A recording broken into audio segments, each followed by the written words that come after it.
So let's take a look at some of the aggregation functions in Neo4j.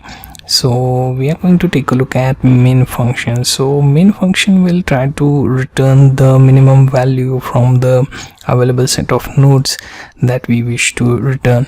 So what we will do is first make sure that you are running Neo4j service, and then you can type in Neo4j console and you will be able to access Neo4j on localhost 7474. Okay, so what you need to do is you have to go for your Neo4j query editor at the top. Okay, and here we will add a few nodes.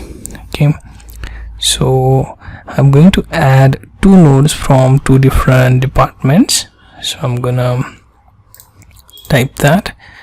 Okay, so let's add a few lines first. So type in create, and then we are going to add node name, let's say marketing, and then for that we will have label employee, and then name, let's say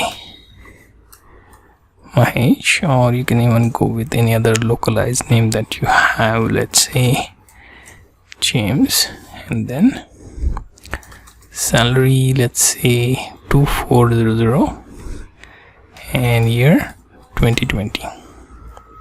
Okay, now similarly I can create one more from another department where you have sales and employee and name, let's say Susan, then salary 3200, year 2021.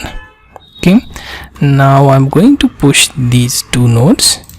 Okay, once they get added, what we will do is we will try to return the minimum salary out of all available similar nodes. So we will simply use match and then call for node where you have employee as your label, and then we will also return minimum value out of your nodes that has salary property.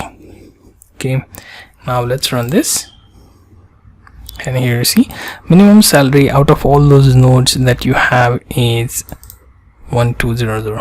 So you get the idea how to get minimum value using minimum function for your available set of nodes to return minimum value of specific property out of those nodes.